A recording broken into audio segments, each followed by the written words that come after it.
Good morning, everyone, and welcome to our STEM Career Talk. Today, we're talking about the importance of sustainability and the future of food and farming. Thank you for joining us today for our series of career talks. If you were with us last week, we talked about making the most of your opportunity, your summer opportunity. And next week, we'll talk about the importance of data science. What is it? Why do we study it? And why is it important? For today, we just want to thank you for joining us.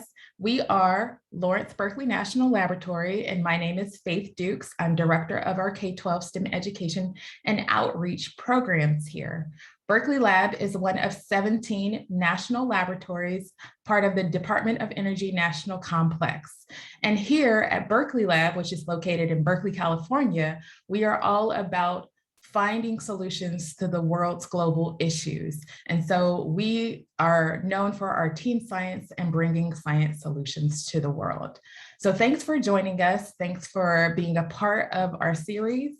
And for those of you who are interested in getting more into the science here at Berkeley Lab, I know that there are many of you who are already a part of the programs that are attending today, but for those who are a part of the public and do not know about the K-12 programs, we have 3 summer programs that you can get to learn more about.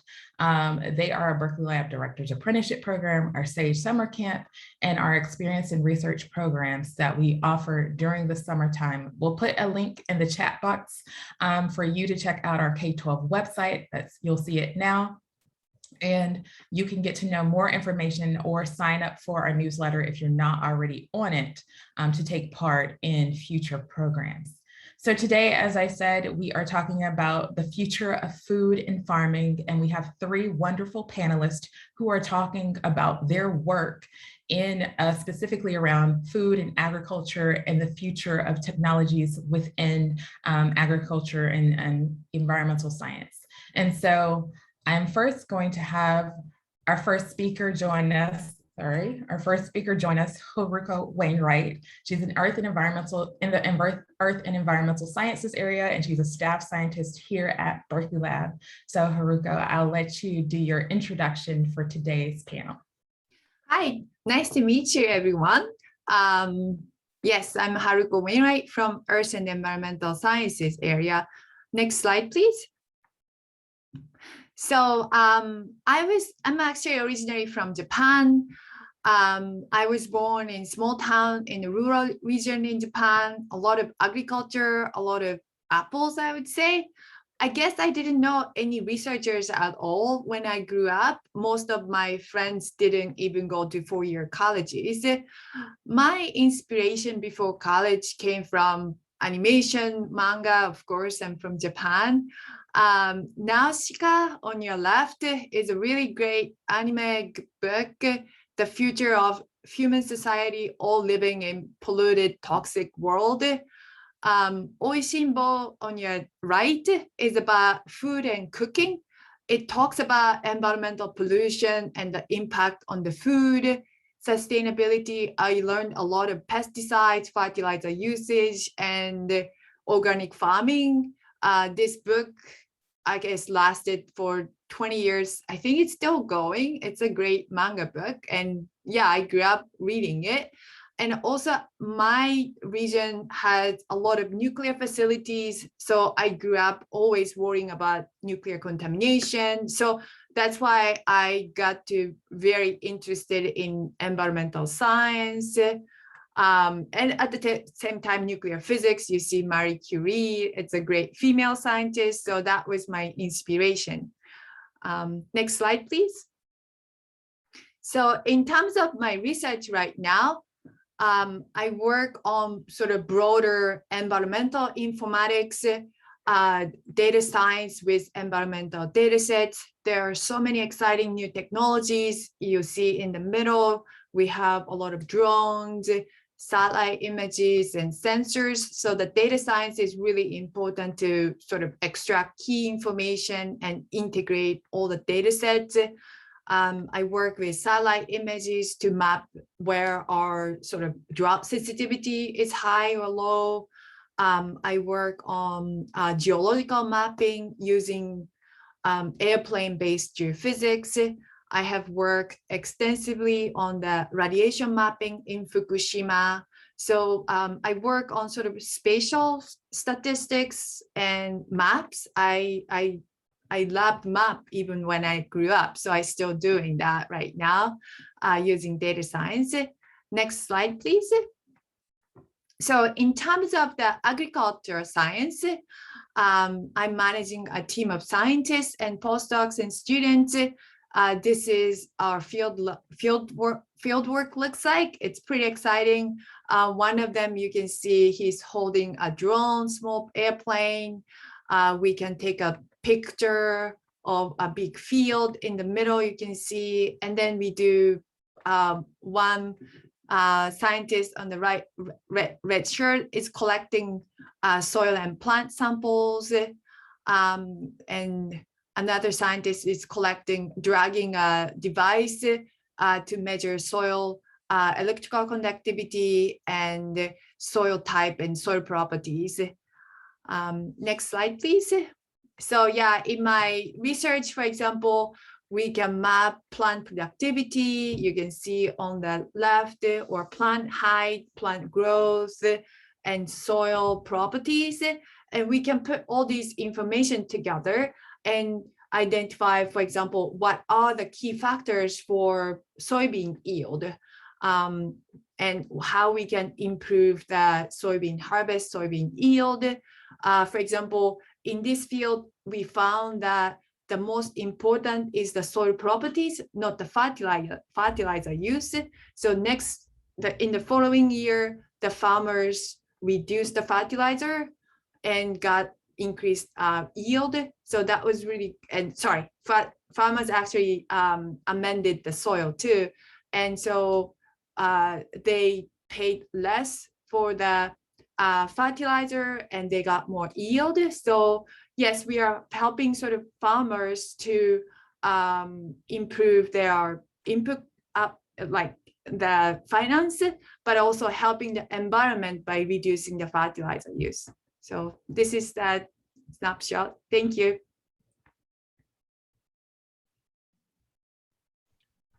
Good morning, everybody. My name is Chad Browse, and as the slide says, I'm the executive chef and director of culinary and menu development for Chipotle. So if you've ever eaten at Chipotle in the last 4 to 5 years, you've probably eaten some of my food. I help design sustainable food for the company because, I mean, a lot of what Haruka was saying is it focuses on yield, the yield of this planet. You know, how can we get healthy, sustainable food out of the ground, and what can we do in the future? Honestly, my job is not as technical as Haruko's. I don't run experiments like that, but what I do is interface with lots of people like Haruko in many different fields of STEM.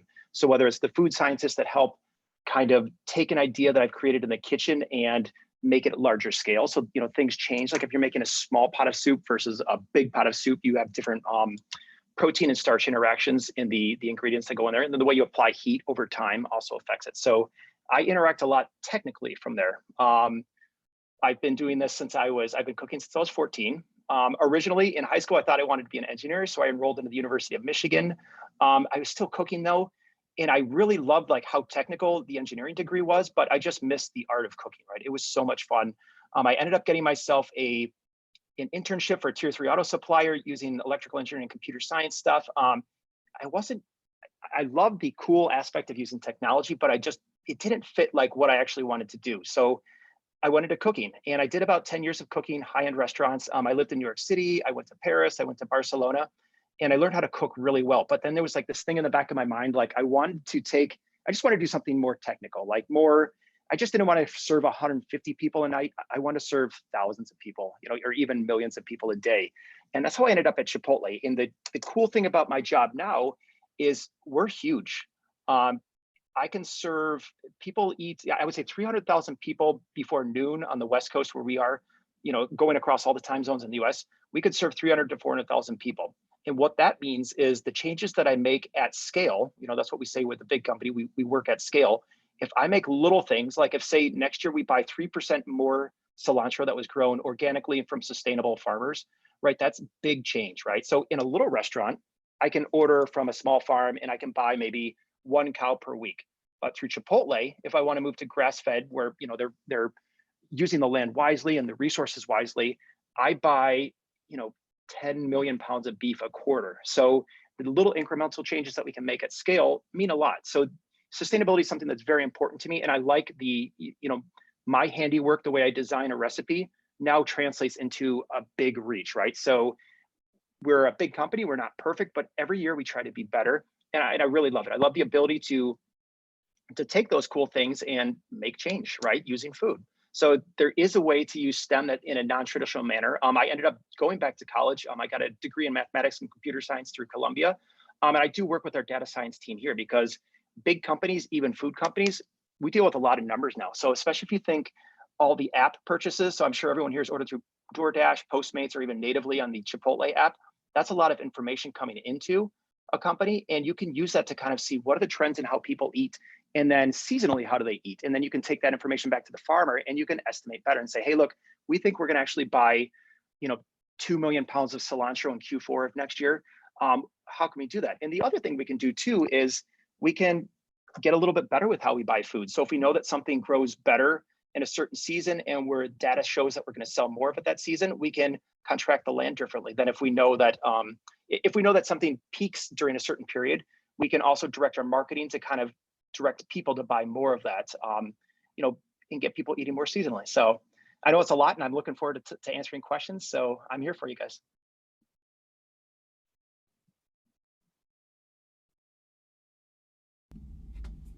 Hi, everyone. My name is Maam Asif. I'm also an environmental scientist from LBL.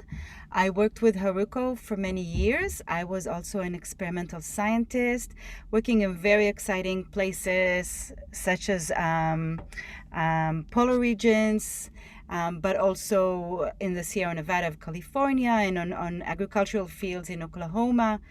And I also taught at UC Berkeley. But I think that it's interesting that I represent an example of somebody who has done a career change. So, we, thanks God, we have long lives now. And we are able to change the focus of our work. And so over the last 5 or 6 years, I have been working as a global development consultant for global development projects. And I'll speak a bit about that more soon. But So how did I get into earth sciences? Well, actually, this is a very, very simple story. I'm also an immigrant to the U.S. I came to the U.S. from Israel for my postdoc at UC Berkeley. But when I was 18 and I was starting to think what I want to study and what I want to learn, I had no idea. My high school wasn't very good. I wasn't exposed to a range of topics. And so I said, okay, I'll just look at the course catalog, the university course catalog. And I literally flipped pages. It was still when we had books. It wasn't on the internet. And suddenly I saw a topic that was called geology. And I looked at the list of courses and I literally got physically excited. I remember that I felt that my breath is becoming shorter. And I said, what? There's these interesting things where you can learn about Earth and understand how Earth has developed and what type of materials there's in Earth and how continent moved. I thought that was the coolest thing on earth, and I was sure that this is what I want to learn. And I know that we're supposed to speak about that later, but I think this is really important as you think about your future career. Really try to think what excites you. And I know that this is difficult. I have a daughter who is in university now, and she's an art student. So she's really concerned about her capacity to earn herself money in the future. But then that's the only thing she loves. So I think that's really, really important. If you can please go to the other slide, Faith. Thank you. So currently I work as a global development advisor and an evaluator. And what that means is that, a significant part of the world, mainly in Asia and South America and Central America and in Africa, are subsistent farmers, meaning or smallholders farmers. They have very small area of land, which is their household. It's around 1 hectare, 1.5 hectare, but very small areas of land, and they grow everything they need. So pretty much that's how they still live. They don't have access to running water. They don't have access to electricity, and it's fine. But the problem is that over the recent years, two things have happened. So first of all, population growth. So there's much more pressure on that small piece of land. And the other thing is climate change. So as climate is changing, their capacity to grow food becomes smaller and smaller. And I'll be happy to speak about that more. But there's a lot of inequity involved in this, because we, and primarily the US, has caused climate change. And now these people that have barely polluted our atmosphere in terms of greenhouse gases are suffering from this.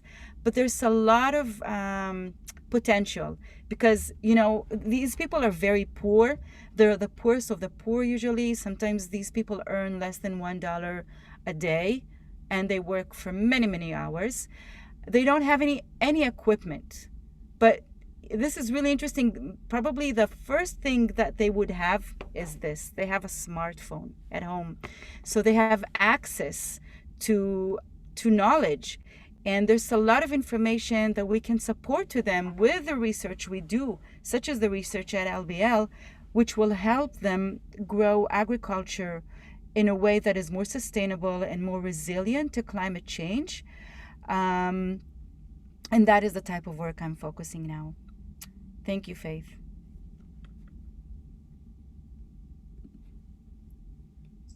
Thank you to all of our panelists. I'm actually going to stop sharing my slides right now and have all of the panelists join us back on the screen. So if you don't mind turning back on your cameras. There you go.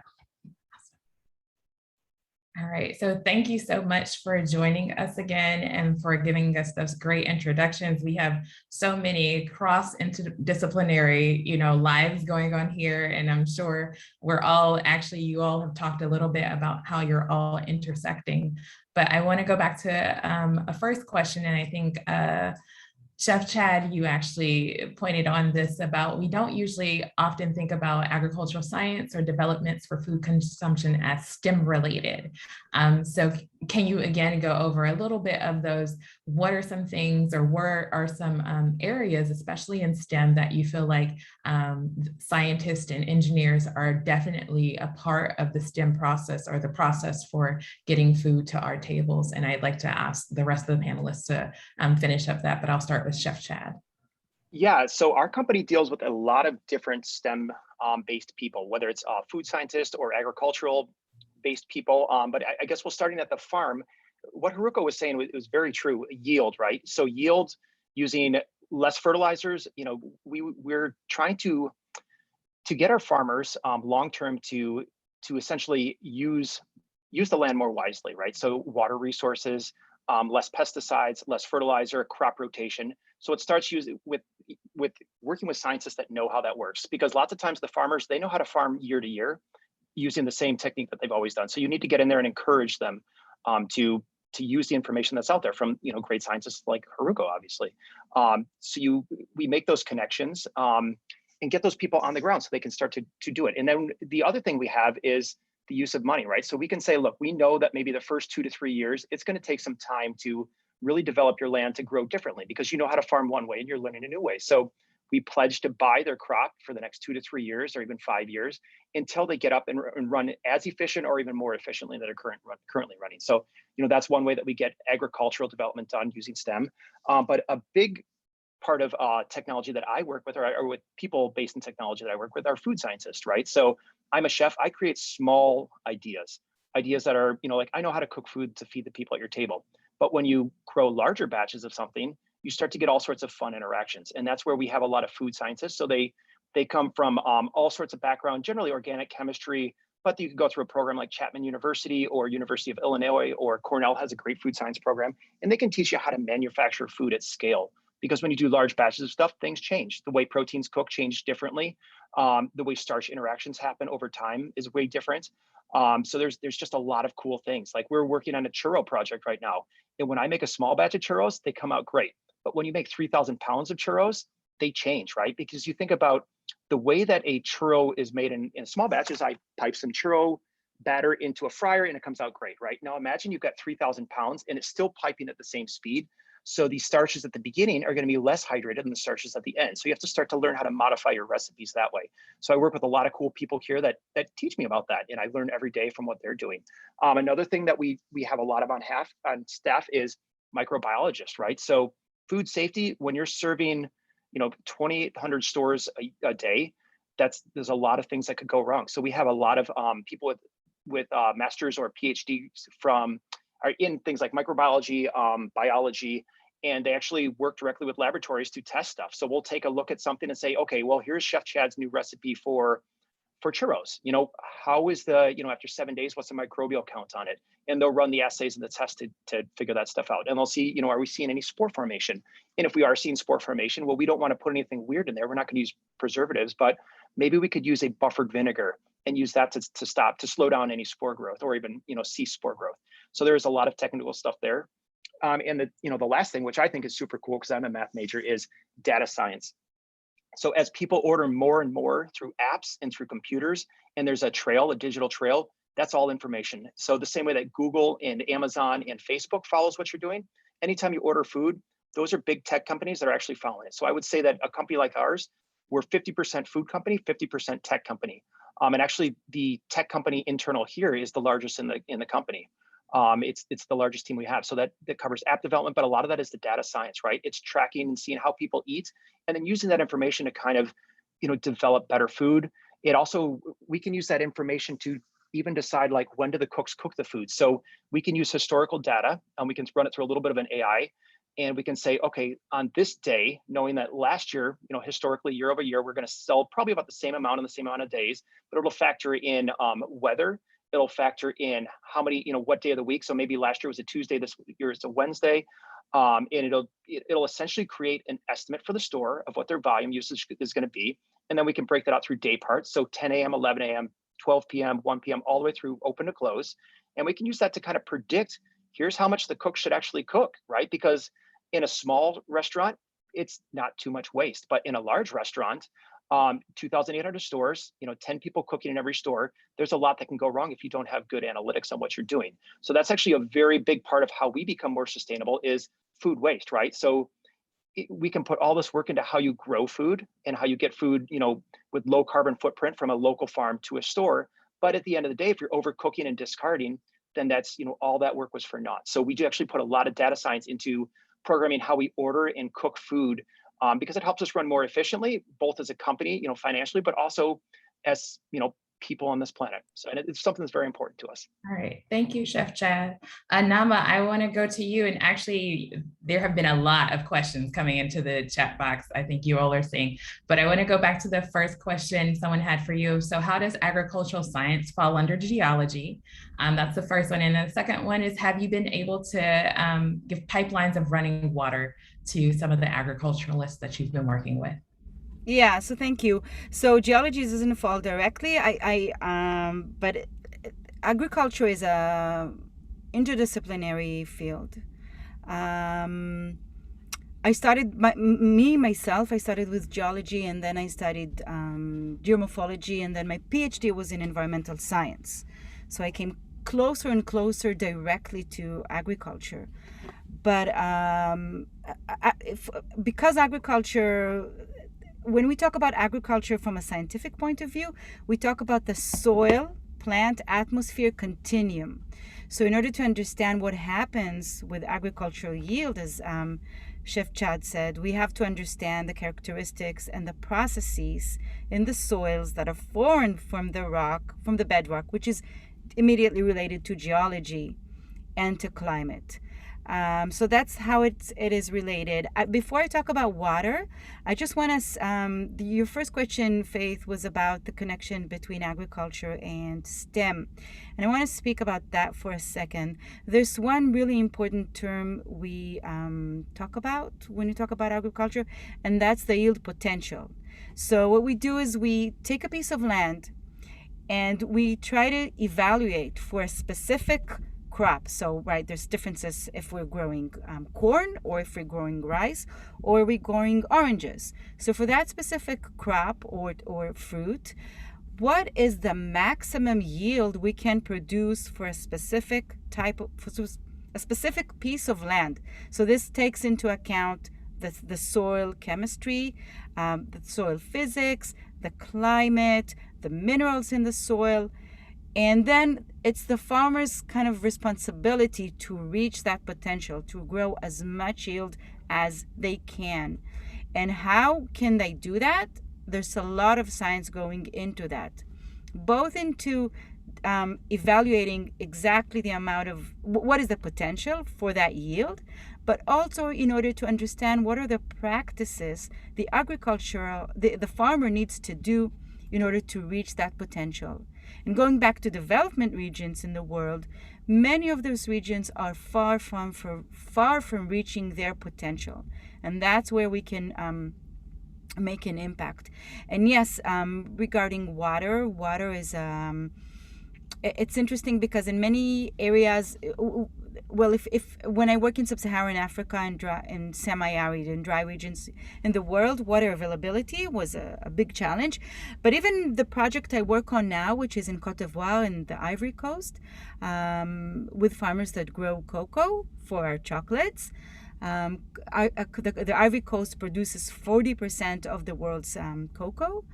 And these areas are tropical, but because of the trend, the global change and the drying trend that we are experiencing, they even start to need to irrigate their bushes, the cocoa trees. But there's a lot of times they just literally, as you saw in the photo that I showed, these people, they need to go with buckets of water, and it's excruciating work. It's so difficult.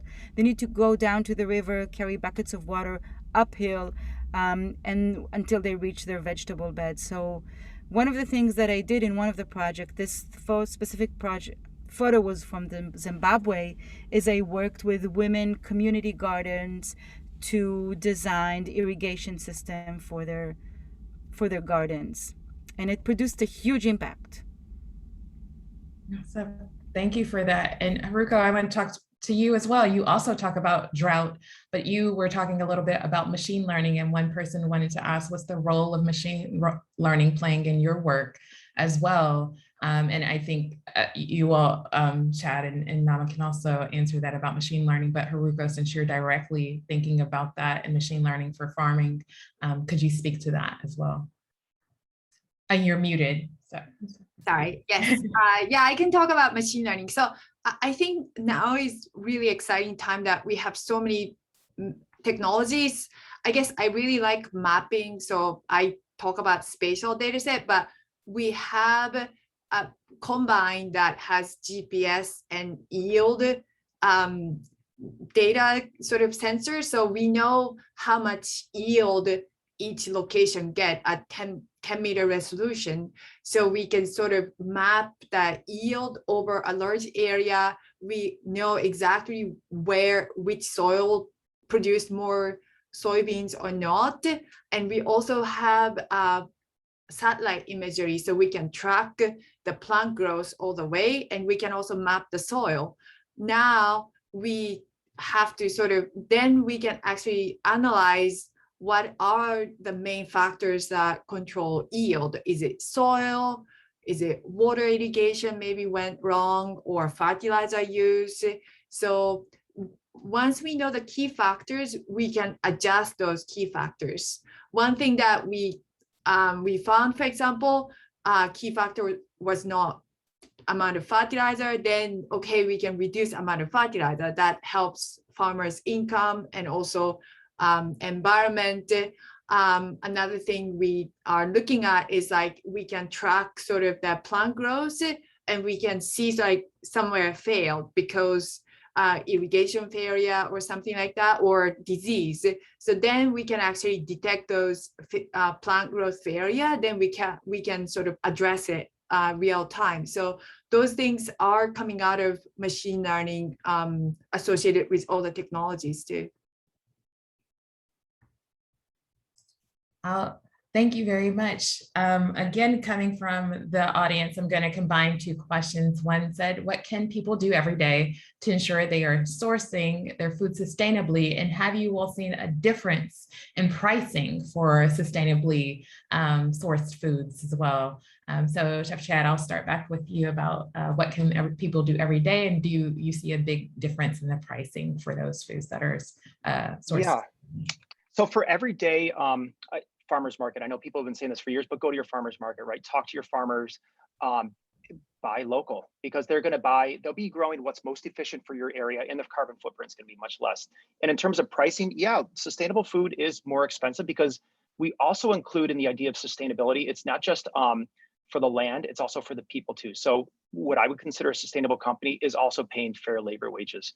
And that's important too. So it's always gonna be a little bit more expensive because you're not dealing on a cheap labor source to get the food from a proper sustainable company. So they're doing things like making sure that the workers are paid correctly, they have health insurance, they have access to medical needs on the job. We have to start to understand that to get good food raised properly, you're gonna have to spend a little bit more money, but maybe eat a little bit less, but focus on being more efficient with what you do. So if you buy carrots, not only can you cook the carrots, you can cook the stems, right? So maybe you spend a little bit more on it, but you're going to use more of the carrot. Same thing with kale. If you buy kale, use the stems as well, right? So you start to learn how to be better with your food. If you buy beets, then you can braise the greens and cook the beets, right? So you might pay a little bit more for it, but just get better at cooking, and it's gonna make up for it. Anyone else want to answer that question? Or yeah, I can add one thing. I think for the farmers now, there are growing incentives to grow sort of sustainable way.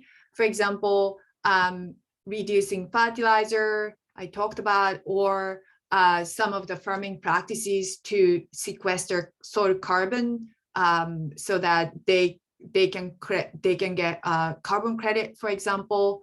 But yeah, technologies are sort of important to measure the difference and keep the record so that farmers can demonstrate that yes, they reduce that fertilizer.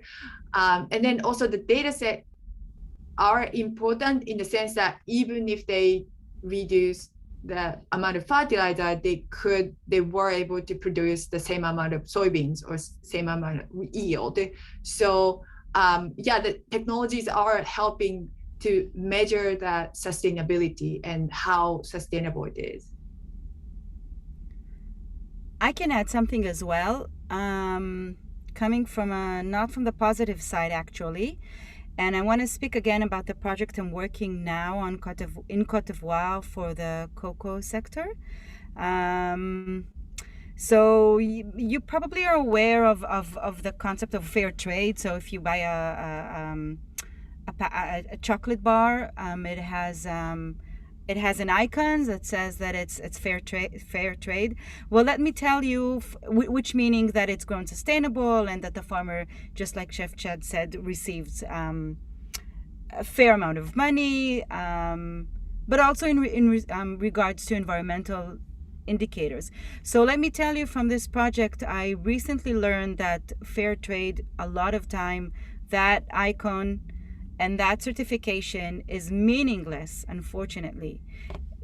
I'm talking with many governmental officials and farmers and program managers in the Ivory Coast.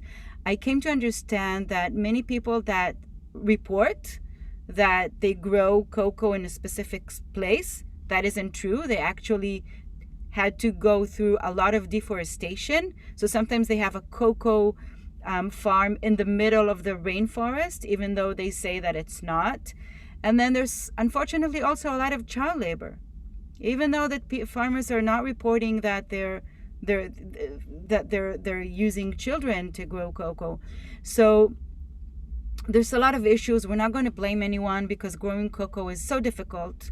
The income is so low that there's a lot of unjust things around there. So we can't blame the farmers only. But I want to go back to science. One of the things that the cocoa sector is trying to do now is not to speak about fair trade, but rather about traceability. So what that means is that the cocoa that comes into the chocolatier, the company that makes the cocoa, they want to know exactly what are the phases that the chocolate, that bean, went through until it reached their factory. So how was it shipped to the US? Or for example, I spoke with maybe you have heard the name of Guitar, that's a local family-owned business in San Francisco that does some of the best high taste cocoa chocolate in the world, and they source from Cote d'Ivoire. So for example, they want to know the beans that they purchase, how are they transported to the US, and exactly where are they produced and who is involved in their production. And you need a lot of science in order to do that, not only using satellite data and GIS information, but also being able to trace that specific export of pods, how they reach the US. So again, there's a lot of science going into that. Awesome. Thank you for giving us that other aspect too, to also think about the ways in which food gets to our table and in that production of, what we should also be thinking about when we're thinking about sustainability and making sure that we are properly consuming, in spaces that are, fair to others. In terms of thinking about, again, I'm going to do one more crop soil question. When, especially this might go to Nama, when you're working with farmers or agriculturalists and they are growing a crop that may be in an exhausted soil. One person asked that it's not as nutrient as rich as before. Is there a difference in the crops grown in the exhausted soil and versus when the soil was first used? And does this affect the freshness or health? And how maybe do you give solutions to that? And maybe Chef Chad and Haruka, you want to also comment on how might you be working with farmers, especially if they have exhausted their soil or a certain amount of land, and how do you work with them to think about other pathways? So Nama, I'll start with you. Yeah, so that's a great question, and that's a question that we all deal with a lot. I'm sure that Chef Chad and Haruko as well. So I said that there's a direct connection between agricultural productivity and the increase in population on Earth. We're going to reach 10 billion very soon. So we need to feed a lot of people. And in the 40s, there was a conception in global conception that we're probably reaching in the 1940s. I'm talking about the 1940s. We're probably reaching a period where we won't be able to grow as much food as is needed to feed the human population. And we thought that there's going to be a disaster and global famine. And then something happened. Somebody specific invented fertilizers, which were developed as a weapon, as a mass weapon, but nonetheless, we started to use that. We added that to the soil, which were already depleted. Because what happens is when we grow plants, they take nutrients for the soil. They take, of course, water, and they take CO2 from the atmosphere, but they also need a lot of nutrients from the soil, especially nitrogen, phosphate. And so they deplete, they slowly deplete the soil from those nutrients. And this happens because, first of all, we do intensive agriculture, so we grow a lot on a small piece of land, but also because we don't put nutrients back into the soil. So nutrients come into the soil either as organic material when plants die and are left on the field, but we don't do that. What we do today is we add fertilizers. So that was the Green Revolution, what we called, and then thanks to that, it decreased famine in many areas globally. But today the soil is so depleted that those fertilizers can't improve the soil health. And so we're going back into organic ways to increase the soil health. Face, can you remind me, what was the other part of the question? Does it change the production? So the Yes. freshness, the health of the crop. Yes. So we are going even so it's easier to do in small scale agriculture. It's more difficult to do at a large scale. And that's another area where science can really help. I don't know if we'll have time to speak about that. Well, one of the most exciting things we're talking now is about precision agriculture, where we use high-end science in order to manage large-scale farms. We know exactly what happens in each area of the farm and how much nutrients to add to that. So again, it's different in small scale for these subsistence farmers that I'm working with in developing regions in the world, and it's completely different here in huge agricultural fields that are managed as businesses. But I just before I let the other speakers speak, I just want to give one example. So there's a lot of ways we can use healthier, more sustainable agricultural practices to deal with plant health even. So these cocoa farmers, one of the most difficult issues they're encountering is a disease called black pod. What happens is that there's this fungi that grows on the cocoa pod and turns it black, and then they have to throw it away. But this is caused because the humidity in the cocoa growth is too high.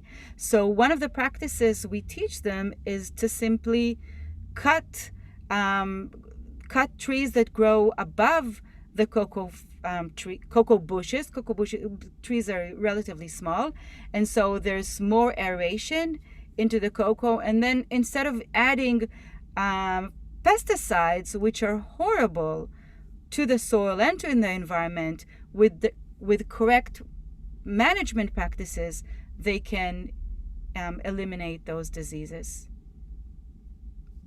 Thank you. Chef Chad, I saw you shaking your head about, especially you're thinking about the much larger scale of what happens when a farmer can no longer use their soil. So if you want to add to that.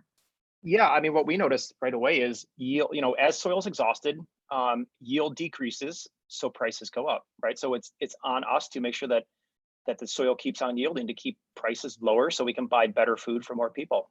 It's a simple equation. And what we do to kind of encourage that is to pay a premium for the farmers that are doing it right. So to seek out and to train and to buy better ingredients for our base products. Chipotle is a little bit more expensive than a lot of other restaurants at our size, but because we do care about what goes into the food. And in terms of nutritionals, yeah, when the soil is exhausted, we definitely notice nutritional change. A lot of those trace elements just aren't active anymore. So you have to work with the farmers that are using cover crops and crop rotation, and then pay a little bit more of a premium, and also start to think about, okay, if they are going to rotate something into fixed nitrogen, can we buy that too, right? Just like Dan Barber, the chef, says, buy the whole farm, because that's how you use a farm is just built on good soil, and if you buy the whole farm, then you're encouraging good soil growth, and good soil growth is good for the earth. So that's what we try and do. Thank you very much. I'm going to go, Haruka, to you for another question from the chat box. It's so interesting to hear how everyone has decided what they wanted to pursue as their careers. How would you advise someone who doesn't exactly know what they want to do yet on thinking about next steps? And I think we can think about STEM careers, but just thinking about how you chose your career. How did you, come upon that? You talked a little bit about that in your introduction, but if you want to go a little bit more into detail. Yeah, I guess I think about it, I think it's okay to pursue what you're excited the most. I guess when I was high school, I was very excited about physics, but I guess I grew up in a region that there are no researchers. Everyone wanted me to become something useful, right? So that's why I went to engineering department. Or everyone wanted me to become a doctors or nurses, kind of sort of professions. But I think it's okay at the high school level. I think it's okay to pursue what you're excited most. I guess maybe since then I was after I came to US, I kind of followed my passion and what I was interested most. I was still interested, for example, during the graduate school, I was still interested in physics and nuclear physics, but then I branched out to environmental science. Now I'm into sort of deep in the environmental science, and then I moved to more like water resource, agriculture science. So now I work on the broader topics of the environmental science, and so I just followed my passion. I would say that the basic is very important. So math, chemistry, and physics, those type of basic is important. So if you don't know anything about it, maybe you could probably go, it's better to go to sort of basic aspect, I guess, basic subject. There's nothing wrong with a good foundation, and then building off of that. So yeah, and I believe your degrees are in nuclear engineering, correct? Or yes. So a good STEM background can take you anywhere as long as you have a good foundation. I would say that even in environmental science, many researchers have physics undergraduate degrees or math undergraduate degrees. Yes, sort of fundamental science is very important to sort of for the applications, I think.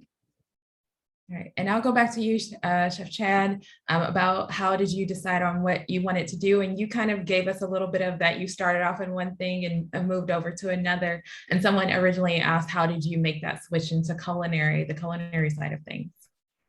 Yeah, it's actually probably easier to be a chef than an engineer, but I wanted to kind of do both. And I would actually agree with Haruka, build a strong base, right? Like, especially as you're going through school, the more rigorous classes you take, what you're learning the subject, but you're also learning how to learn. You're learning how to teach yourself. As your classes get harder, as you get into like the post-grad work and all that fun stuff, there's no one there to really teach you. You're teaching yourself. And then when you take those skills that you learned on how to like learn something new, you're going to apply that in your career. So if you think you know what you want to do it. But if you don't know what you want to do, continue to learn. Learn those technical things, because that's really going to give you skills to figure out what you actually need down the road. And my path, it was kind of roundabout. Like I started engineering school. I decided I wanted to be a chef. So I traveled all the way around the world. I always found the best places to work at, what I thought were the best. So the same way that I picked a hard class, I picked a hard place to learn, because you're going to be surrounded with other smart people. And that's what's really going to advance you. So aim high. That's what I would always say. And don't be afraid to pivot. And if you want to do something different, right? Because the things that got you to that point, as long as you keep aiming high, you're going to use those exact same skills, and you're going to build yourself into something cool eventually. It might take time, but it'll be there. And with every job, as you move into something new, you'll craft and find a job that's closer to what you want to be, right? And I'm still not there, and I'm still striving, and who knows what the next job's going to be, but I know what I want to focus on. I want to focus on cooking. I want to focus on technology, and I want to focus on sustainability. And you get better every year. So Nama, how about you? How did you, and you have also had a career transition as well. So yeah. So I want to say something to the participants in this session. So, some people know from a very young age exactly what they want to do, but that's a minority, right? Most of the people don't. And I want to acknowledge that it's hard. It's hard. It's you're not the only one dealing with that question. I, at my age, sometimes ask myself what I want to do. And so just like Chef Ched said, he's getting closer to what he knows he wants to do. Well, it changes along your path. We have long careers. So my suggestion is, first of all, I echo what Haruka and Chef Ched said. You have to be sure that you don't close doors, right? You have to open as many options and branching out as much as possible. And to do that, you have to have a good foundation. I agree with that. But on the other hand, I think that's what's important, is to be curious and try out new things. And one other thing I want to say that a lot of time people with strong foundations that go through universities don't have enough experience outside the academia. I think that's critical. And I think that one of the things that I regret is that I didn't do more internship outside academia. So for things that I'm interested in, at the moment I would work on global development projects around the world, and I know that young people do that. I didn't, because I wanted to continue with my academic career, and that's an opportunity that I missed. So that's my other suggestion. Don't be well, if you're certain that this is what you want to do, then go for it. But if you want to try other things, then you can do multiple stops along the route and try out different things and work outside the academia. Yep. So thank you all for that advice. I do want to come back to you, Naman and Chef Chad and Haruka, for one question about since the fair trade labels may not often be trusted, or how should we as an individual find food that's sustainable? We talked about going to the farmers markets. Are there other ways in which we can find sustainable food that's produced?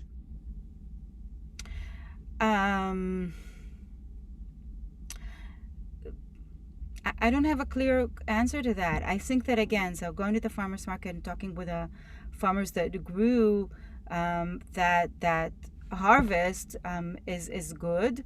You can't be 100% certain that's true either. They're not your neighbors, right? It's not the way we sold and marketed in the past. But that's better than nothing. But it's not a solution for everything. I think that just as a consumer, we have a lot of power, and just continuing to demand that these procedures will improve in the future. And so as we transfer from simply talking about fair trade to talking about traceability, if there's a demand for that, then that will happen. If any of our other panelists want to add to that. Haruka? I don't have a direct answer for that, but as a scientist, we thrive to, we are aiming to create the world that all the agriculture become sustainable, in a sense that we can improve the yield while decrease fertilizer, for example, or we can create carbon taxes or carbon credits to entice more farmers into sort of sustainable methods. So I think that 1% of people just buy organic food. I think it's not a sustainable way overall. I'm hoping that technologies will be there to make that entire agriculture more sustainable step by step. So I think that's advocacy for more people to become scientists and engineers, helping out with the issue that way too. Yeah, that's great. Chef Chad, are you about to?